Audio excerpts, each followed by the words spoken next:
അസ്സലാമലൈക്കും വറഹ്മത്തുള്ളാഹി വബറകാതുഹു. ഇത് ലൈക്ക് ചെയ്യുക, ഫോളോ ചെയ്യുക, സബ്സ്ക്രൈബ് ചെയ്യുക. പ്രധാനപ്പെട്ട വിഷയം എന്താ വെച്ചാൽ, നമ്മുടെ ജീവിതത്തിൽ ഞാൻ മുമ്പ് പറഞ്ഞു സമാധാനത്തിൻ്റെ വഴികൾ. അതിന് ഏറ്റവും ഇമ്പോർട്ടൻ്റ് ആയൊരു വഴിയാണ് ഗ്രാറ്റിറ്റ്യൂഡ് ആൻഡ് ഫോർഗീവ്നെസ്. നന്ദി ചെയ്യുക എന്നത് ഏറ്റവും വലിയൊരു വിഷയമാണ്. പൊതുവെ ആളുകൾ മലയാളികളായ നമ്മെക്കുറിച്ചിടത്തോളം അറബികളിൽ നിന്ന് വ്യത്യസ്തമായി നന്ദി ചെയ്യുന്ന കാര്യത്തിൽ കുറേ വീഴ്ചകൾ സംഭവിക്കാറുണ്ട്. ഉദാഹരണം, എനിക്ക് പരിചയമുണ്ട്. നമ്മുടെ ഒരു സുഹൃത്ത് അറബി ആക്സിഡൻറ്റിൽ പെട്ടിട്ട് കയ്യിൽ നിന്നും ശരീരത്തിൽ നിന്നൊക്കെ രക്തം ഇങ്ങനെ ഒലിക്കുമ്പോൾ ഞാൻ വന്നിട്ട് കൈഫ ഹാലക്കെന്ന് വെച്ചപ്പോൾ അവൻ അൽഹംദുലില്ലാ. നമ്മളെപ്പോഴും എന്ത് ചോദിച്ചാലും എപ്പോഴും അൽഹംദുലില്ലാ എന്നൊരു ഗ്രാറ്റിറ്റ്യൂഡ് ദയാനിധിയായ റബ്ബിന് കൊടുക്കുക. ആരോടും നമ്മൾ അങ്ങനെ പറയാവൂ. ഞാനിത് പറയാൻ കാരണം, നമ്മളൊരു സുഹൃത്ത്, അജ്മാനിലുള്ള ഒരു സുഹൃത്തിനോട് ഞാൻ ചോദിച്ചു, എന്താ പാട്? അവൻ പറഞ്ഞു, കട്ടപ്പുകയാണ്. നമ്മൾ പറയൽ അങ്ങനെയാണ്, അല്ലെങ്കിൽ വലിയ ബേജാറാണ്, ഇങ്ങനെ പോണ്. നേരെ മറിച്ച് അൽഹംദുലില്ലാ എന്നൊരു വാക്ക്, ആ ഒരു ഗ്രാറ്റിറ്റ്യൂഡ് നമ്മൾ നിർവഹിക്കുകയാണെങ്കിൽ, ലഇൻ ശക്കർത്തും ലഅസീദന്നക്കും, നിങ്ങൾ നന്ദിയുള്ളവരാണെങ്കിൽ അള്ളാഹു നിങ്ങൾക്ക് വർധനവ് നൽകും. അതിരാവിലെ എഴുന്നേറ്റ് പെരുന്നാൾ ദിവസം പുതിയ ഡ്രസ്സിട്ട് പള്ളിയിലൊക്കെ പോയി പെരുന്നാൾ നിസ്കാരമൊക്കെ കഴിഞ്ഞു, വീട്ടിൽ വന്നു, നന്നായി ബിരിയാണിയൊക്കെ അടിച്ചു. പുറത്തേക്ക് ഇങ്ങനെ ഇറങ്ങിയപ്പോൾ ഒരാൾ ചോദിക്കുകയാണ്, എന്താ വിശേഷം? അവൻ പറയണം, ഇങ്ങനെ പോണെന്ന്. ഇനി എങ്ങനെ പോണ്ടത്? അങ്ങനെ നമ്മുടെ ഒരു മലയാളികളായ ചില ആളുകളിൽ നിന്ന് കേൾക്കുന്ന ശബ്ദമാണ്. പക്ഷേ പൊതുവെ പ്രവാസികളായുള്ള ആളുകൾക്കൊക്കെ കുറേ കാര്യങ്ങളൊക്കെ മനസ്സിലാവാറുണ്ട്. അവരൊക്കെ അധികം അൽഹംദുലില്ലാ എന്ന് പറയാറുണ്ട്. ഭാര്യ ഭർത്താവിനെ വിളിക്കുമ്പോൾ, ഭർത്താവ് ഭാര്യയെ വിളിക്കുമ്പോൾ എന്താ വിശേഷം എന്ന് പറയുമ്പോൾ ഒരുപാട് പ്രയാസങ്ങൾ പറയലാണ്. അൽഹംദുലില്ലാ അതൊരു നല്ല ഗ്രാറ്റിറ്റ്യൂഡാണ്. അഫ്ദലു ദുആഇ അൽഹംദുലില്ലാ. ഏറ്റവും പ്രധാനപ്പെട്ട ഒരു ദുആയാണ് അൽഹംദുലില്ലാ. ഗ്രാറ്റിറ്റ്യൂഡ് അള്ളാഹുവിന് കൊടുക്കുക, അൽഹംദുലില്ലാ. അതുപോലെ മനുഷ്യന്മാർ, ഒരാൾ നമുക്കൊരു ഗുണം ചെയ്തു തന്നാൽ അത് നമ്മൾ തീരെ മറക്കാതെ നമ്മുടെ മൈൻഡിൽ വെക്കണം. ഒരിക്കലും നമ്മൾ മറക്കരുത്. സാമ്പത്തികമാവട്ടെ, ശാരീരികമാവട്ടെ, ഹെൽപ്പാവട്ടെ, എന്താവട്ടെ, നമ്മളെ മനസ്സിൽ ആ ഒരു നന്ദി അദ്ദേഹത്തോട് എപ്പോഴും നമ്മൾ കാണിക്കണം. നേരെ മറിച്ച് നമ്മൾ ഒരാൾക്ക് അങ്ങോട്ട് സഹായം ചെയ്താൽ നമ്മളത് ഉടനെ മറക്കണം. അതൊക്കെ നല്ലൊരു മനസ്സിൻ്റെ ലക്ഷണമാണത്. നമുക്കത് ഓർമ്മ ഉണ്ടാവാൻ പാടില്ല. മറിച്ച് നമുക്ക് ഇങ്ങോട്ട് തന്ന ഗുണം നമ്മളെപ്പോഴും ഓർത്തുകൊണ്ടേയിരിക്കണം, അവർക്ക് വേണ്ടി പ്രാർത്ഥിക്കണം. ആ ഒരു ഗ്രാറ്റിറ്റ്യൂഡ് നമ്മുടെ ജീവിതത്തിൽ കൊണ്ടുവരാൻ ശ്രമിക്കണം. വഇൻ തഅദ്ദു നിഅമത്തല്ലാഹി ലാ തഅസുഹ, അള്ളാഹു ചെയ്ത നിഅമത്തുകൾ അതൊക്കെ നമ്മൾ മറന്നിട്ട് നമുക്കെന്തെങ്കിലും ഒരു ചെറിയ പ്രയാസം വരുമ്പോഴേക്ക് നമ്മൾ ആകെ അപ്സെറ്റ് ആവുകയാണ്, ടെൻഷൻ ആവുകയാണ്.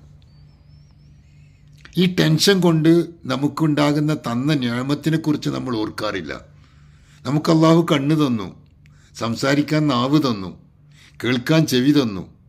ഇങ്ങനെ തുടങ്ങി നമ്മുടെ ശരീരത്തിലേക്ക് നമ്മളിങ്ങനെ ചിന്തിച്ചു നോക്കിയാൽ അള്ളാഹു തന്ന കഴിവുകളെക്കുറിച്ച് നമ്മൾ ഓർക്കാതെ നമുക്കൊരു ചെറിയ പ്രയാസം വരുമ്പോൾ നമ്മൾ വല്ലാതെ ടെൻഷഡ് ആവുകയാണ്, പ്രയാസപ്പെടുകയാണ്, സങ്കടപ്പെടുകയാണ്. അത് നമ്മൾ മനസ്സിലാക്കുമ്പോൾ നമ്മൾ എപ്പോഴും ചിന്തിക്കേണ്ട, അള്ളാഹു എനിക്കൊരുപാട് ഗുണം ചെയ്തു തന്നല്ലോ. എണ്ണമല്ലാത്ത, കണക്കല്ലാത്ത ഗുണം. ആ ഒരു ഗ്രാറ്റിറ്റ്യൂഡ് നമ്മുടെ മനസ്സിൽ എപ്പോഴും നിലനിൽക്കുമ്പോൾ, വെന്റിലേറ്ററിൽ കിടക്കുന്ന, ഒരു ശ്വാസം കിട്ടാതെ വെന്റിലേറ്ററിൽ അടക്കപ്പെട്ട രോഗി കൃത്രിമ ശ്വാസം ശ്വസിച്ച് ഒരു ദിവസം വെന്റിലേറ്ററിൽ കിടന്നാൽ കൃത്രിമ ശ്വാസത്തിന് വേണ്ടി ഹോസ്പിറ്റൽ അടക്കേണ്ട ബില്ലൊന്ന് ഓർത്ത് നോക്കിയേ. എങ്കിൽ ജനിച്ച അന്നു മുതൽ ഇന്നേ വരെ ശ്വാസം വിടാൻ ഫ്രീ ആയി അള്ളാഹു നമുക്ക് ചെയ്തെന്ന ഈ ഒരു സൗകര്യം, ഇതിന് എത്രയാണ് നമ്മൾ നന്ദി പറയേണ്ടത്? എത്രയാണ് നമ്മൾ അള്ളാഹുവിന് നന്ദി പറയേണ്ടത്? ജീവിതകാലം മുഴുക്ക നന്ദി പറഞ്ഞാലും തീരൂല. അത്രമാത്രം വലിയ നിഅമത്താണ് ഒരൊറ്റ വിഷയത്തിൽ നമുക്ക് തന്നത്. അപ്പോൾ അതിനു വേണ്ടി മനസ്സിൻ്റെ അകത്തളത്തിൽ നിന്ന് ഹൃദയം തുറന്നല്ല അൽഹംദുലില്ലാ പറയുമ്പോൾ വീണ്ടും നമ്മൾ ചിന്തിക്കണം, നമ്മളെ നാവ്, നമുക്ക് സംസാരിക്കാൻ കഴിവ് തന്ന റബ്ബ് അൽഹംദുലില്ലാ പറയാൻ കഴിവ് തന്നു. പൊട്ടന്മാർ എത്ര പേരുണ്ട് ഇവിടെ, കാണാൻ കഴിവില്ലാത്ത എത്ര പേരുണ്ട് ഇവിടെ. അവരെയും സൃഷ്ടിച്ച അള്ളാഹു തന്നെയാണ് നമ്മളെയും സൃഷ്ടിച്ചത്. അങ്ങനെ ഞാൻ ചുരുക്കി പറയാണ്, എത്രയോ എത്രയോ അത്ഭുതങ്ങൾ നമ്മൾ ശരിക്കിരുന്ന് ചിന്തിച്ചാൽ വലിയ അത്ഭുതങ്ങളാണ്, വലിയ നിഅമത്തുകൾ അള്ളാഹു ചെയ്തു തന്നതിനെക്കുറിച്ച് ഓർക്കാൻ നമുക്ക് ടൈം കാണണം. നീ ഒരല്പം ചിന്തിക്കാൻ വേണ്ടി സമയം കണ്ടാൽ അത് 1000 റക്അത്ത് നിസ്കരിക്കുന്നതിനേക്കാൾ പുണ്യമാണെന്നാണ്. തഫക്കറു, നിങ്ങൾ ചിന്തിക്കുക. തദബ്ബറു, നിങ്ങൾ ആലോചിക്കുക. അഫലാ യഅ്ഖിലൂൻ, നിങ്ങൾ ചിന്തിക്കുന്നില്ലയോ, നിങ്ങൾ മനസ്സിലാക്കുന്നില്ലയോ? അള്ളാഹു ചോദിക്കുകയാണ്. അപ്പോൾ ആ മനസ്സിലാക്കലും ചിന്തിക്കലൊക്കെ നമ്മുടെ ജീവിതത്തിന് വലിയ പാഠമാവണം. അപ്പോൾ നമ്മുടെ ചെറിയ ചെറിയ പ്രയാസങ്ങളൊന്നും നമുക്കൊരു വിഷയമല്ല, ഒരു ടെൻഷൻ ഉണ്ടാവില്ല. അങ്ങനെ ടെൻഷൻ ഇല്ലാത്തൊരു ജീവിതം നമുക്ക് കിട്ടുമ്പോൾ തീർച്ചയായിട്ടും നമ്മൾ ഹാപ്പിയാവും. എന്ത് പ്രയാസം വന്നാലും നമ്മുടെ മനസ്സിനത് ഹാപ്പിനെസ് നൽകാൻ കഴിയും. അതുപോലെ തന്നെ വിട്ടുവീഴ്ച, ഫോർഗീവ്നെസ്. നമ്മളെല്ലാ റമളാനിക്കൊക്കെ നമ്മളിങ്ങനെ ചൊല്ലാറുണ്ട്, അല്ലാഹുമ്മ ഇന്നക അഫുവുൻ തുഹിബ്ബുൽ അഫ്വ ഫഅഫു അന്നി. അള്ളാഹുവേ, നീ വിട്ടുവീഴ്ച ചെയ്യുന്നതാണ്, ഫോർഗീവ്നെസ് ചെയ്യുന്നവനാണ്, ഫോർഗീവ്നെസ് ചെയ്യുന്നതിന് ഇഷ്ടപ്പെടുന്നവനുമാണ്. അതുകൊണ്ട് എനിക്കൊന്ന് വിട്ടുവീഴ്ച ചെയ്തു തരണേ എന്ന് റബ്ബിനോട് ദുആ ചെയ്ത നമുക്കാർക്കും വിട്ടുവീഴ്ച ചെയ്തു കൊടുക്കാൻ പറ്റൂല. നമുക്കതിങ്ങനെ ആരോടെങ്കിലും വെറുപ്പുണ്ടെങ്കിൽ അതിങ്ങനെ കറ പിടിച്ച് അവരോട് ദേഷ്യം പിടിച്ച് വിഷമിച്ച് മിണ്ടാണ്ട് നടക്കുകയാണ്. ആർക്കോ വേണ്ടി നമ്മൾ സ്വന്തം വിഷം കഴിക്കുകയാണെന്നുള്ള ചിന്ത ഇല്ല. നമ്മളൊരാളോട് വെറുത്താൽ അദ്ദേഹം സുഖമായിട്ട് ജീവിക്കുന്നുണ്ടാവും, പക്ഷെ അയാൾക്ക് വേണ്ടി നമ്മൾ വിഷം കഴിക്കുകയാണ്. അപ്പം അതൊക്കെ മാറ്റിയെടുത്ത് ഗ്രാറ്റിറ്റ്യൂഡ് ആൻഡ് ഫോർഗീവ്നെസ് എന്ന ആ ഒരൊറ്റ തിയറി, ആ ഒരു പോയിൻ്റ് ഒരു മനുഷ്യൻ്റെ മനസ്സിൽ എപ്പോഴും ഉണ്ടായാൽ തീർച്ചയായിട്ടും അവൻ രക്ഷപ്പെടും. പ്രയാസം ഉണ്ടാവില്ല, ഹാപ്പിനെസ് ഉണ്ടാകും, രോഗമില്ലാണ്ടാവും, പുഞ്ചിരിച്ചുകൊണ്ട് ജീവിക്കാൻ കഴിയും. എപ്പോഴും പുഞ്ചിരിക്കുന്ന മുഖം, ദേഷ്യം പിടിച്ച മുഖം, ഭീകരമുഖം, ഒരാൾ നോക്കിയാൽ പുഞ്ചിരിക്കാൻ പോലും മടിയുള്ള, ലുബ്ധതയുള്ള, ബഖീലായ, പിശുക്കനായ എത്ര പേരുണ്ടെന്ന് പുഞ്ചിരിച്ചു കൊടുത്താൽ അതൊരു സദക്കയാണ്. പൈസ കൊടുക്കൽ മാത്രമല്ല സദക്ക, പുഞ്ചിരിക്കലും സദക്കയാണ്. തബസ്സുമു അഖീക സദക്ക, പുഞ്ചിരിക്കൽ സദക്കയാണ്.